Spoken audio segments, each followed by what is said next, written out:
for the last year of my life, I started writing a dissertation and going to grad school, to go get your doctorate. It's a journey. It's an adventure. Sometimes you're wondering why you're doing it, but as you get closer to the end, you kind of get it. And what do you unravel? What do you see? What do you think about? How do you relate it to your life and what we do every single day? Because I'm not doing it to go be in administration. I want to be a teacher. Well, something that a lot of people might not even realize is how long Peter's been doing research on high-performance building technicians.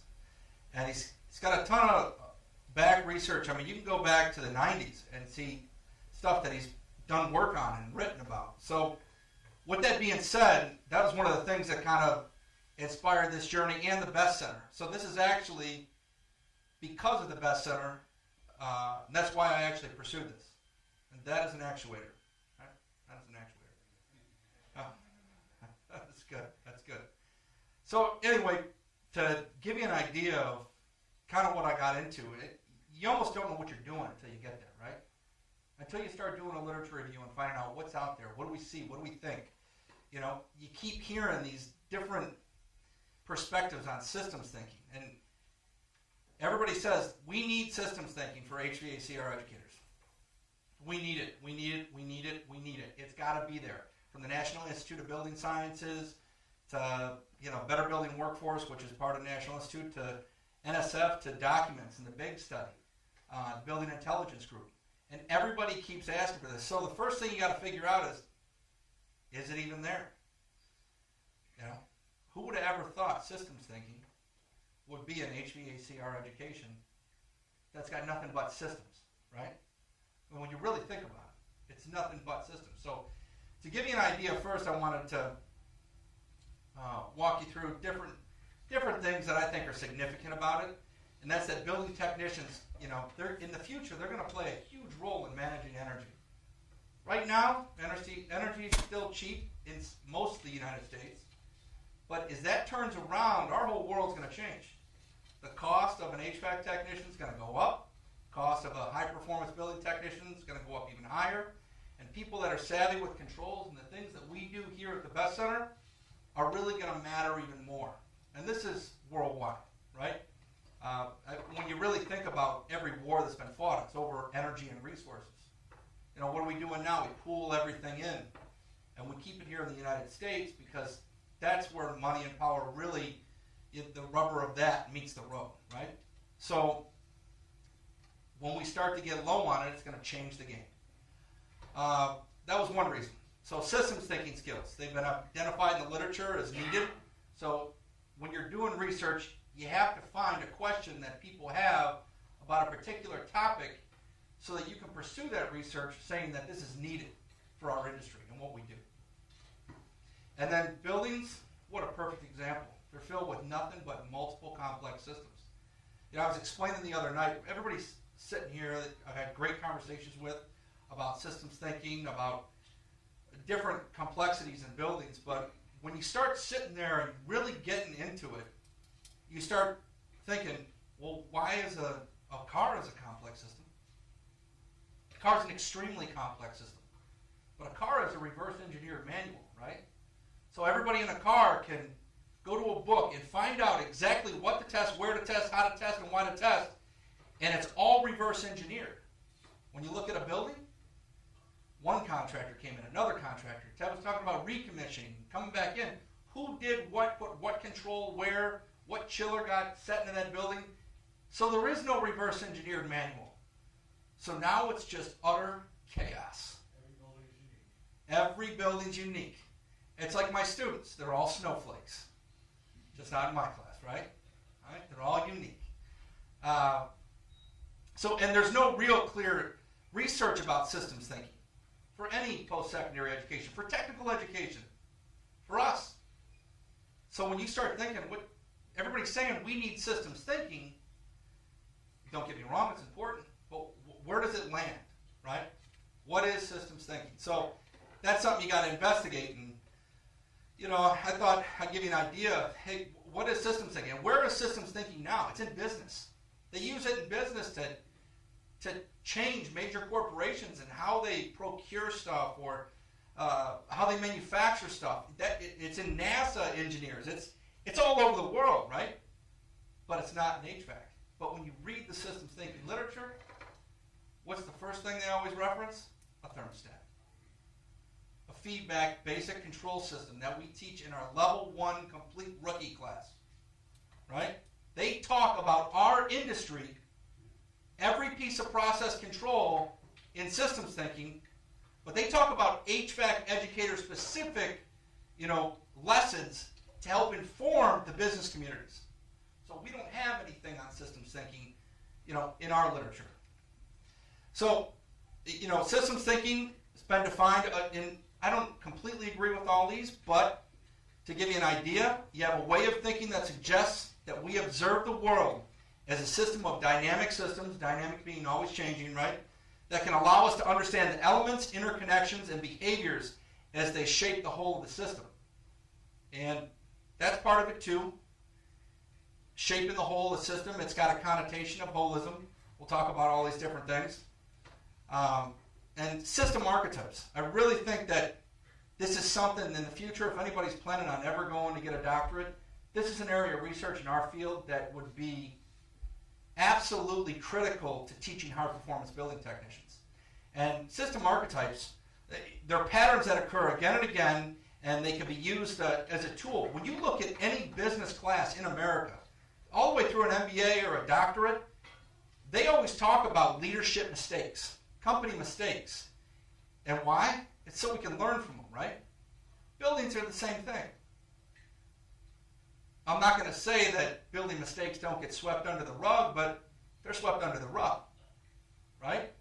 We don't talk about our failures, right? Because too many people look bad. Well, why did they fail? If we can't learn from that, how do you evolve? And that's where the archetype lies.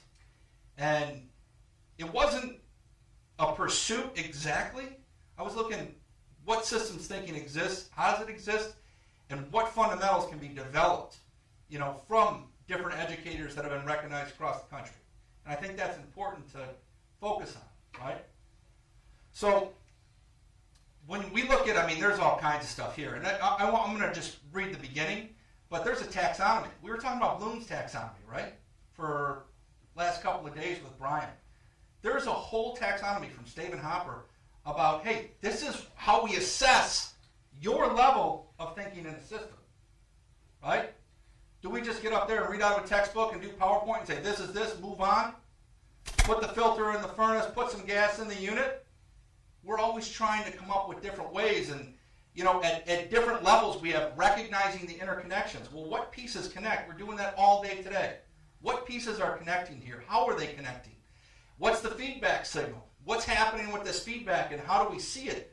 That closed loop to us understanding how that system's actually performing. There's commissioning for you, right? Differentiating or understanding dynamic behavior. What's going to happen when that humidity goes out of control, right? And your chilled water temperature starts to rise up.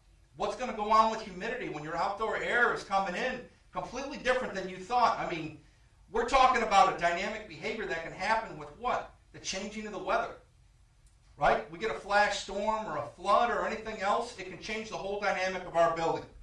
Differentiating types, flows, and variables. That's all we do. We're talking about airflow, water flow, different variables that affect that, what coils we put in process. This is everything to do with high performance building technicians. And then using conceptual models. Some of the examples that I got of conceptual models, it's great. What are we using? Some people were talking about the line diagrams, single line diagrams that they're using. Some people were talking about going on the carrier site and using their chilled water design diagram because that's the only conceptual model you can come up with. How do you have a primary, secondary system? How do you even understand how to control a system when you don't even know how it hydraulically releases and works? So, testing policies. And then how do we start testing this? That's our commissioning. How are we testing to see if this stuff even works? Why are most buildings in the world broken? Because we can't even follow these processes. We're not even watching them. So this is one way. According to NASA, one of the best pieces of research I found was a study from a bunch of NASA systems thinking engineers. And they said, what constitutes a system thinking engineer? And then how do you think systematically? So according to NASA, somebody can look across, and does this sound familiar, by the way? Looks across an entire system and facilitates trades and compromises, right? To get a balanced design. Ensures that the integrity of the system as a whole does not suffer because of over-optimizing any of the parts. What does that sound like? It's everything that we do, right? It's amazing.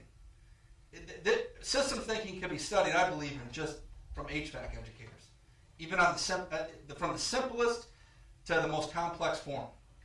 Sees multi-view representations of systems to understand how the pieces fit together and interact. Have any of you guys ever drawn a picture of a thermostat and a condenser and how everything works together in a system? I mean, that thermostat wire doesn't power that condenser, right? How many people don't understand that? I always tell the students, they always look at that thermostat, and I always start getting them, and I watch their eyes to find out who's the one in the room that thinks when you turn the thermostat down, there's this magic valve that opens up and lets way more refrigerant out. There's always somebody, right? There's always somebody that believes that. They're able to look deep enough into a problem without, this is a huge one, without looking and losing focus on the big picture. I mean, how many times does that happen? Right? We think we're fixing something.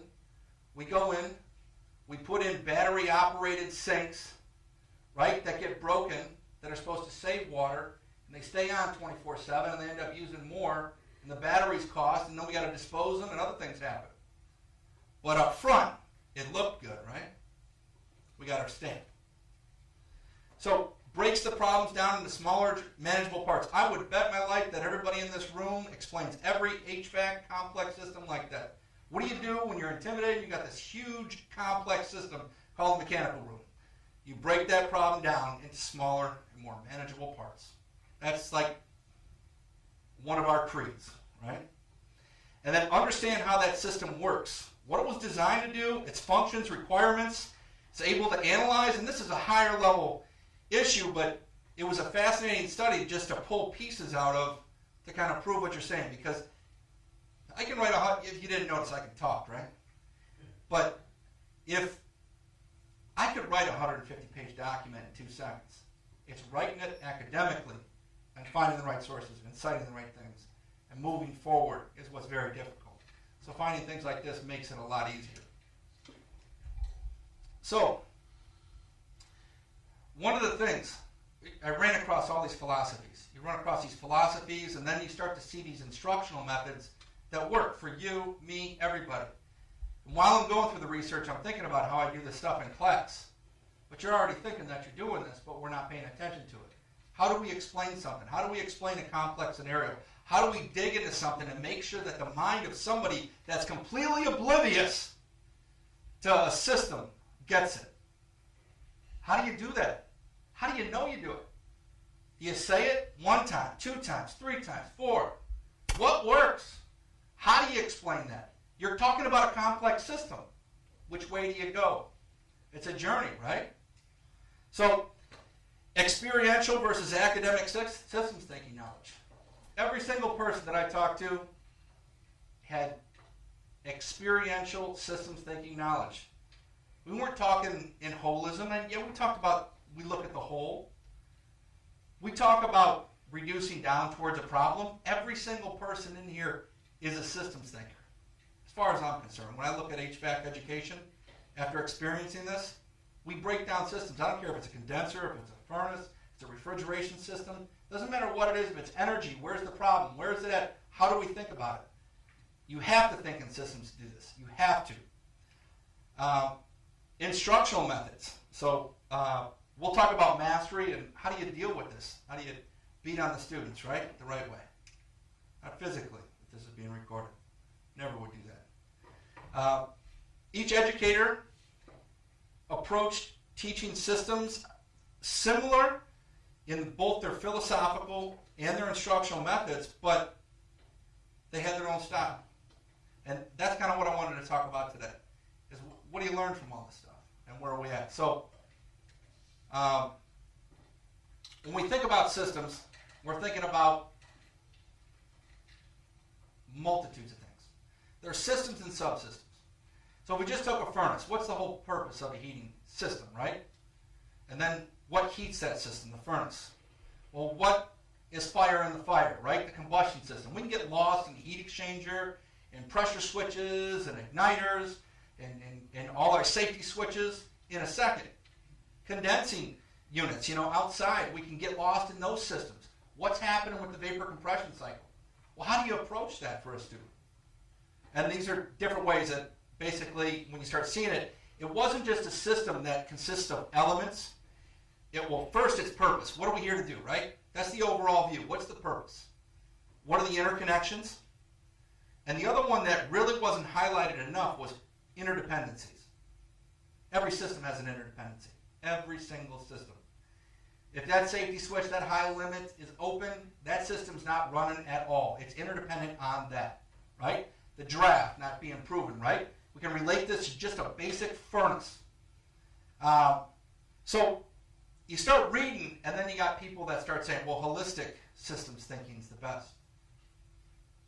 Reductionism is the best. It evolved out of biology. Reductionism, when a systems thing.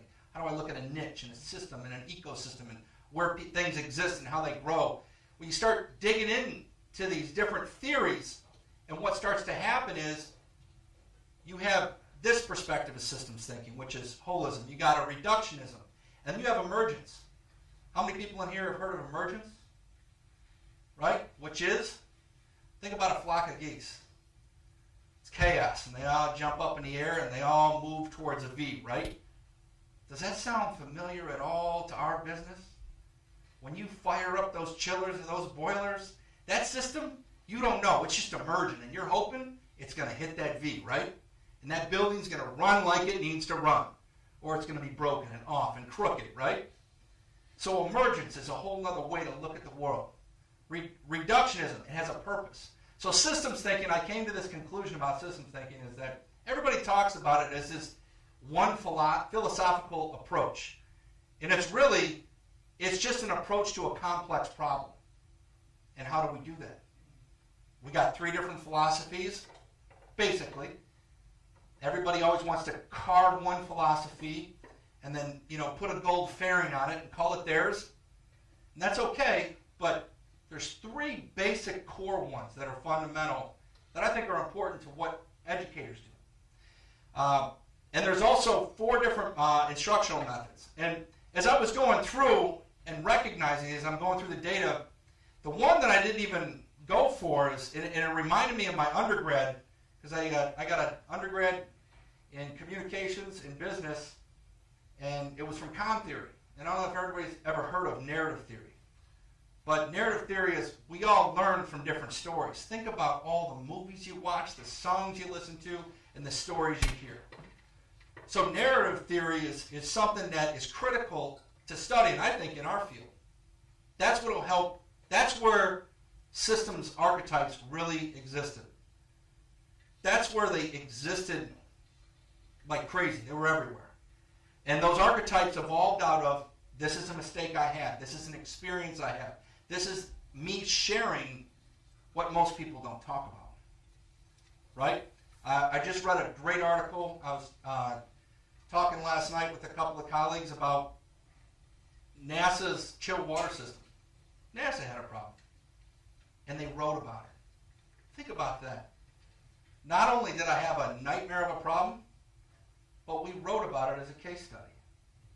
That's what should be happening, right?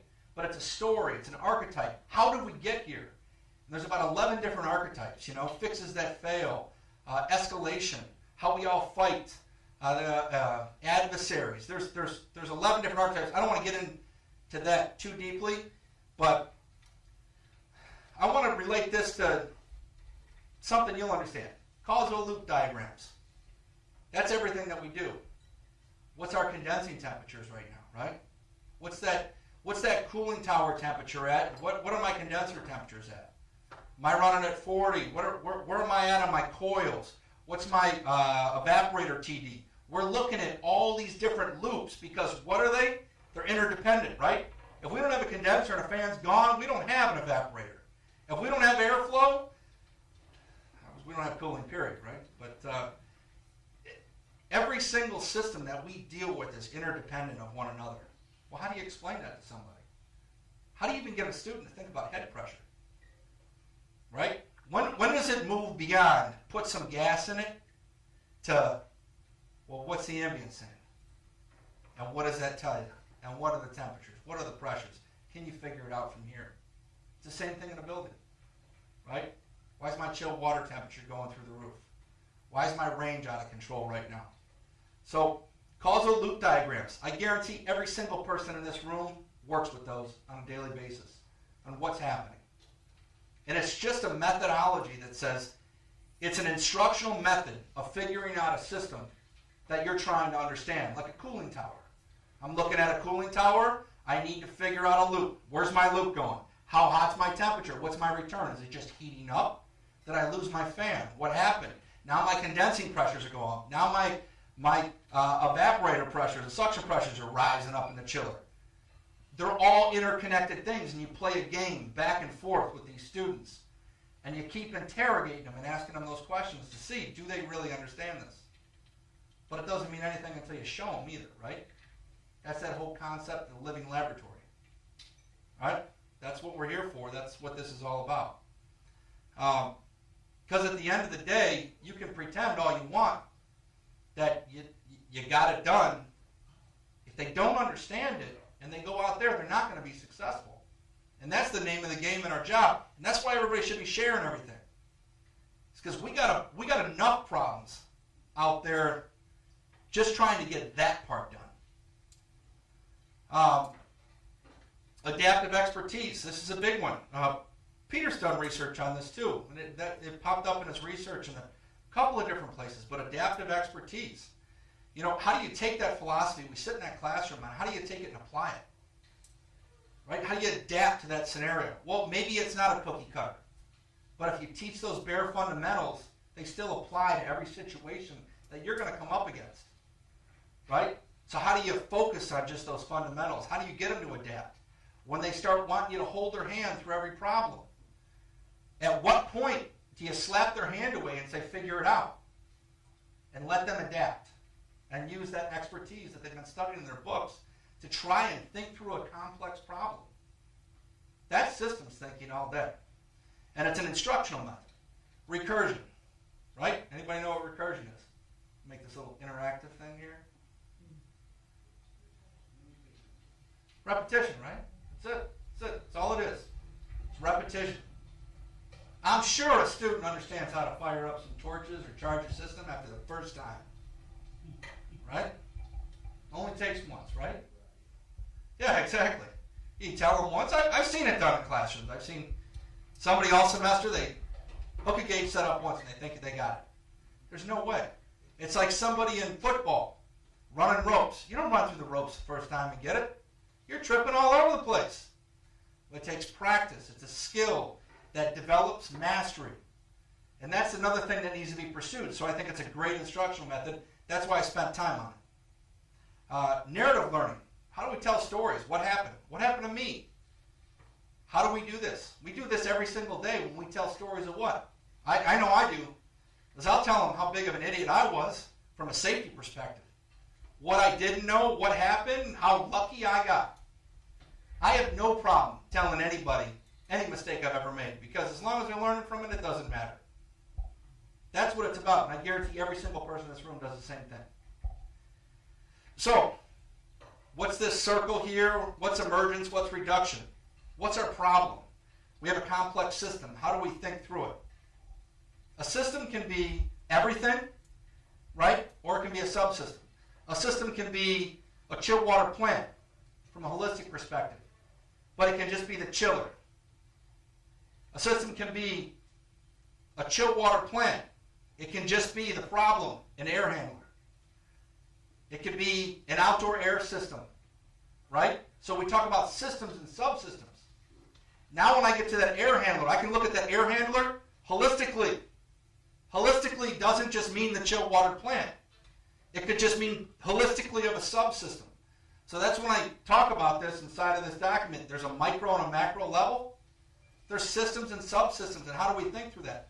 How do you take your students through reductionism? Do you focus on reductionism, or are you an emerging person? Are you a holistic person? At what point do you take them on that journey through that vapor compression cycle and say, hey, you know, I have pressure temperature relationships in gas and the liquid state, and I'm walking through this evaporator, and what's the temperature, and where is it at, and how is it, and you're emerging through it, this process, until you say, and now we have air conditioning. How do you look at the pumps? And you move the pumps into the air handlers, into the coils, and out, and the condensers, out into the cooling towers, and emerge into, well, what are the chillers doing, and where's that chilled water, and how is this all coming together? And now you look at the whole plant. Is it operating correctly? I'm emerging through it, right? Understanding how this chaos came to order in its own right. How do I reduce? Well, I got a problem over here. I got high humidity only in one area. You know, and how do I reduce down towards that outdoor air, and then understand what interconnections could also be causing these problems? What interdependencies? Okay? And then how do you look at it holistically?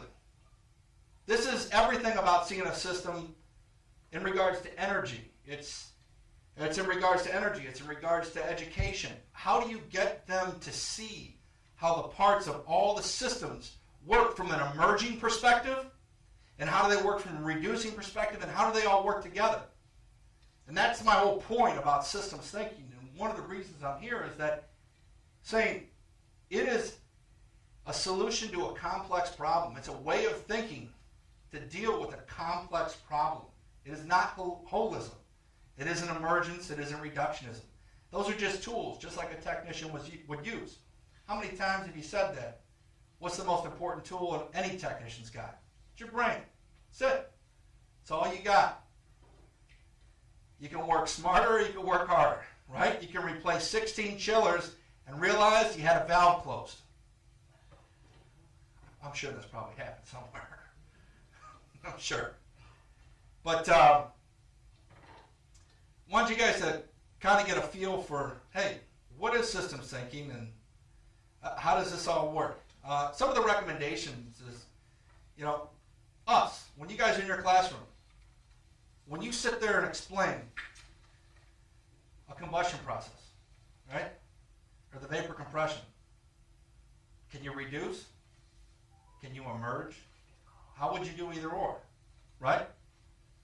But can you reduce? Can you emerge? Can you look at it holistically? How do you approach it? And that'd be something interesting to hear from you guys. How do you approach just teaching a complex system? Is it reducing? Is it only holistically? Have you ever thought about it like that? And those are the questions you got to ask yourself, I think. Because if it doesn't work for me in a semester, and I know, you could tell at the end of the semester, you know if they're getting it or if they're not. You got to look at your own feedback loop, and you got to figure out yourself. You always make the joke, how do I reach the keys? You know, that old thing, right? But it's true. That's why we do this.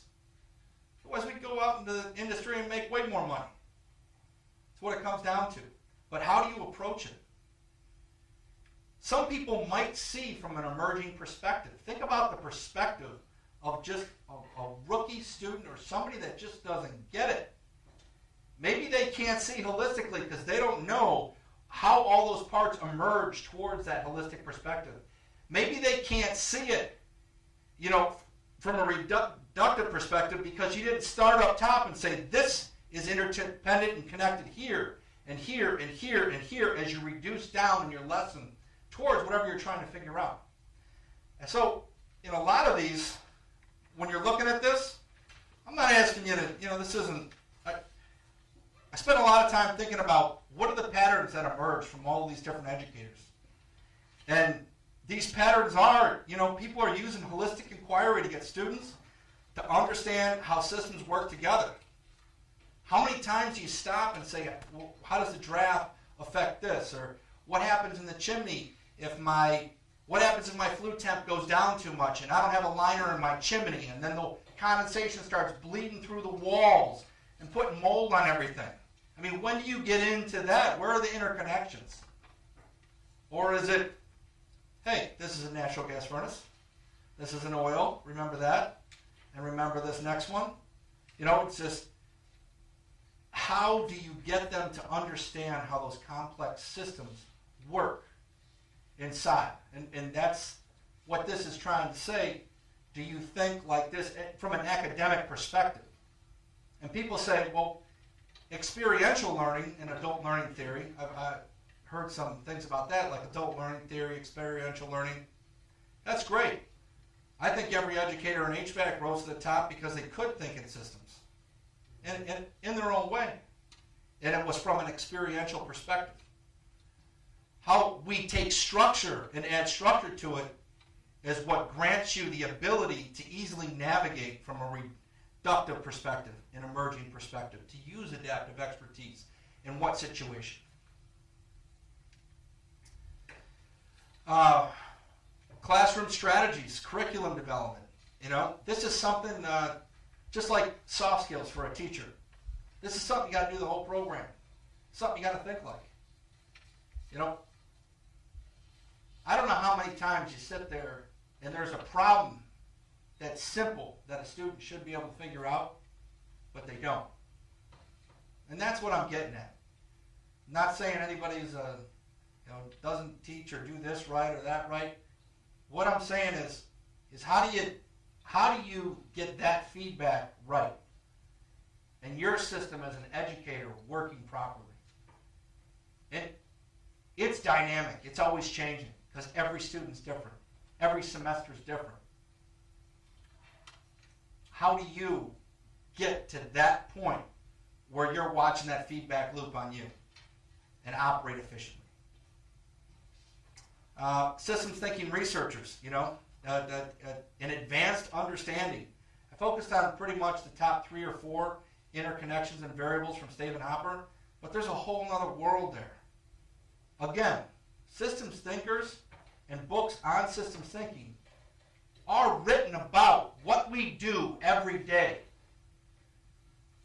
That in itself is a significant finding to me. So it's something to think about. And post-secondary HVACR publishers, we always get information. We get information from a cut sheet. How are books written? How are books written? Does it think intuitively? How do we move through those loops? When you read about a cooling tower, what is it? This is a cooling tower. These are the temperatures to remember. You can't have problems with Legionella. Yada yee, get the water, don't drink it. Right? We don't even get into cycles of concentration and that kind of stuff that much. But what I'm saying is it probably needs to change. If we're asked to up a standard and evolve a form of education and infuse systems thinking into what we do every day, it's got to be in the books too. It's got to be in the books. It's got to be in the questions. So, thank you. You guys got any questions? Talking too much up here already? See what I'm saying? On here, the major patterns that you'll see on here are the ones that have. So when you take all this data and you put it together, you break it down system by system. You take all this data. How much time do we have here? Okay. So to find out what systems I wanted to go through, I looked at 2 different DACMs. Boil them all down to what's fundamental versus what's advanced. Then you look at that. You say, well, what's core to this? And it became chilled water system, steam system. How do you teach the building envelope? All these different issues. And the whole point is to say, well, how do you teach this? And the point is so I could sit there and go, and you're kind of analyzing and get to understand, how do these people really do it? And that was one of the most fascinating things that started me thinking about different stuff is, I want to hear how you guys teach. How do you teach? And this is a perfect venue for something like that where you get up here and as we start to develop labs, and that lab thing that popped up saying, hey, who's ever going to bring a lab? Let's bring a lab, and then we share that lab. This is how I do that. That's awesome. That's exactly what should be happening. We go to, as HVAC educators, we go to the HVAC Excellence Show. It's people informing us of stuff. Again, it's like the book. Here's information. Read it down. That's it. we don't have, this is how I teach. This is how I pick the game up and get past that disconnect that I'm having. Like, maybe I'm not teaching this area correctly. And that's something that I think is fascinating. I realized how much that's needed. How do other people teach? Because somebody might have an incredible way that's completely different that nobody even thinks about. And you're not going to find it in a textbook. You're not going to find it on Google. You're going to find it at a venue like this. And that's what we should be doing, is learning from each other. You know, I really love to go tandem on Peter's stuff over here. You know, three main patterns that emerge out of adaptive expertise is that educators use inquiry and strategic awareness as methods of allowing a student to think through a problem. You just give them hints, right? It's a fancy way of saying it, right? You give them hints, but you always get those whiners that want everything given to them. And that is the person that deserves a poor grade, right? Because that's what they're there for. I go to trainings, and when you go to training, you realize there's a big difference between training and education, right? Here's stuff. Remember it. Our job is, and why technical education got given to education and not apprentices and all those other things, and why technical education went to educators, is because of that exactly. Can you teach them to think? Period. And we're saying we need to think in systems. So, if you have any questions? Yes, sir. Bob, going back to that diagram on systems thinking, yeah, where kind of flip-flops between emergence and reductionism. Sure. Can you just talk a little bit about, okay, you know, what is emergence sure. relative to this diagram and why it kind of repeats within that? You got a topic for the night. You're walking into class. It's 5 minutes before class. You know you got to talk about them. Let's just throw a topic out. Let's say you're talking about a thermostat or a furnace not working, right? And you got to figure out what the heck this is, right? Or how you're going to explain how to think through a complex problem like that. Reductionism would be, well, I don't have heat, nothing's coming on, where's it at? And you're first thinking holistically. So holistically is always on the outside. This is our system that's running constantly. That's why a lot of people gravitate to holism as being the premier form of system thinking when it's just one of the parts. Because if you don't have reduction and emergence to understand how do I figure out that problem, emergence, what I think in emergence is completely different, and that wasn't really my style. I'm going to be honest right now. Maybe one or two things I was emerging on when I talk about the vapor compression cycle, but emergence would be explaining a system from ground zero to a holistic level. Reductionism is looking at a holistic level and explaining it down to that small elemental level. So this would be, I mean, obviously the elemental level of what we're trying to educate about, whether it's a subsystem or a major system.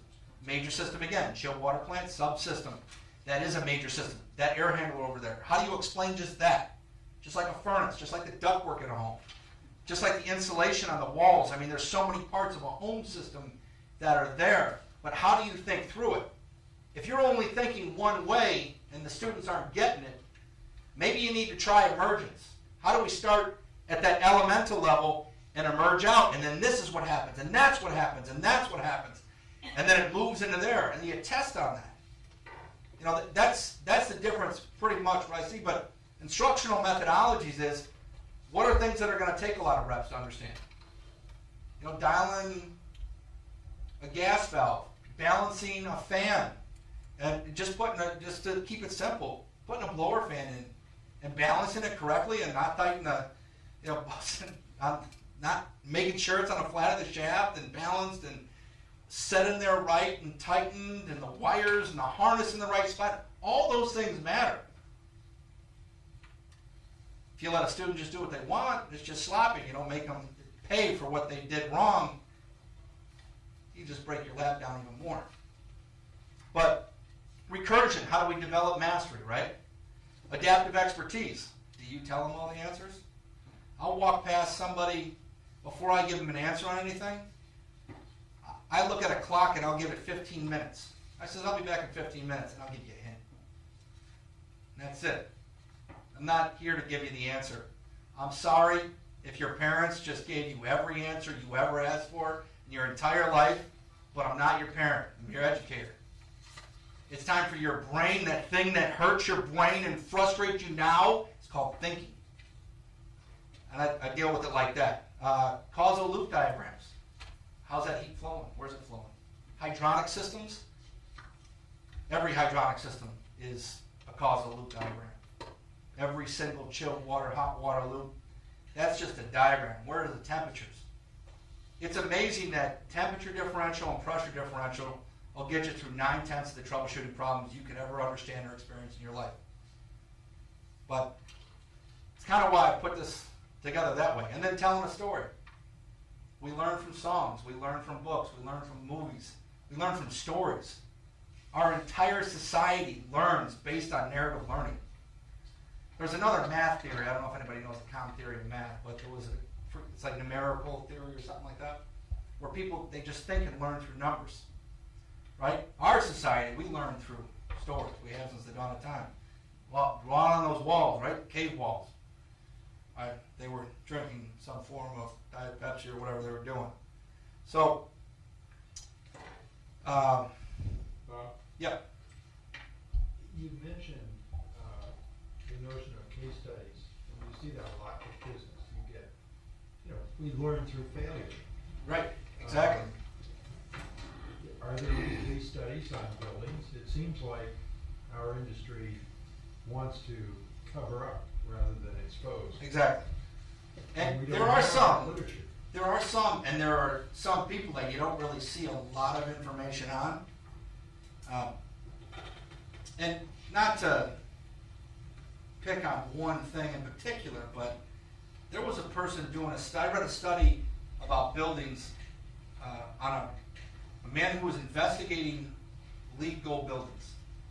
And the buildings were put there and designed to save 20% more energy than the building that they actually replaced, right? They were using 20% more energy, obviously. And if you don't study that, if you don't throw that in the world's face and say, we're not learning from this, we're doing something completely wrong, we're burning way more energy. Same thing happens in residential installs and everything else. It's the old, you can't put a Ferrari engine in a Hyundai. It just doesn't work like that. Yep, go ahead. I always do. And being in the military, I got to go from HVAC shops to HVAC shops. And I very quickly knew when I was in a good shop, because sometimes it was me, would come in at lunchtime and say, hey guys, I just on this job and I screwed this up, blew this controller up, let the smoke out, because I did this, this, and this. Now, not only were we learning, from his mistakes, but it was an open enough environment so that kind of information was shared. It's important to share your failures. It's as important to share your failures, and maybe even more so, than your successes. One of the things, if I might be critical about higher education, having been only involved in it in 6 years, is, boy, everybody wants to cheer and sing Kumbaya, but nobody wants to really share the disasters. Yep. They'd rather everybody else go through them on their own, and learn the same lesson over and over again. And if you make light of it, and I see a lot of maintenance departments, when I go out and do maintenance trainings at, I won't name the corporations and different places, and major corporations, and you talk to their maintenance techs, they're speaking about these things. They exist. They're everywhere. They know what's happening in these buildings. It's just the leadership that's there either can't acknowledge nor wants to deal with the effort it might take to resolve those issues. And that's a problem, especially when the DOE and everybody else is interested in energy. And we compromise energy with what?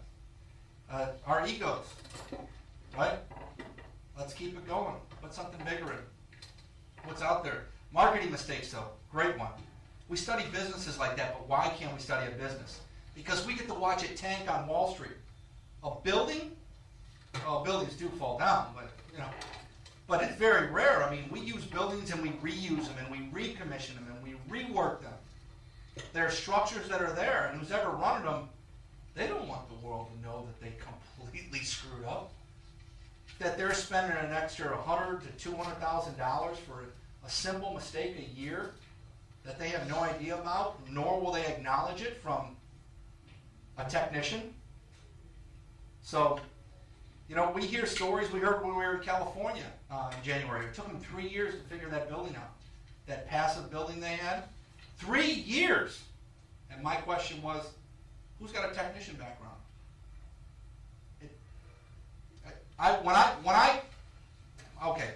When my mom does electricity, she calls me. Right? She's like, Bob, you're going to fix this, because if I stick my hands in here, right, I can get electrocuted and die. I get it. I understand it. I can hook it up. Nothing will blow up. It takes a certain kind of leadership to acknowledge and work through problems in major complex systems like buildings. In politics, compromise energy. And that's not right. Especially when we call it finite energy, right? So, is anyone working on documenting patterns that would move us toward having system architects for buildings? not yet, but it's an area of further research.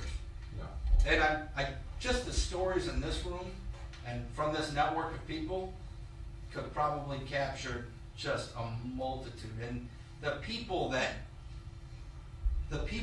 work with all of you, that were in buildings, and I know some of the people that work with me that were in buildings. I mean, just the stories alone of what happened to recognize those archetypes.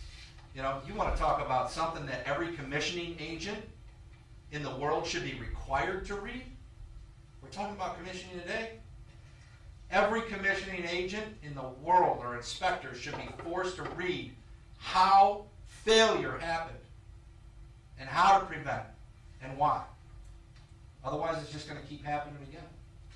Right? Just keep happening again. So, that's how I look at the world of systems thinking. And thankfully, I am towards the end of that journey and get to start another one. All right. All right. Bishop Clark. All right. Bring it home, Bob.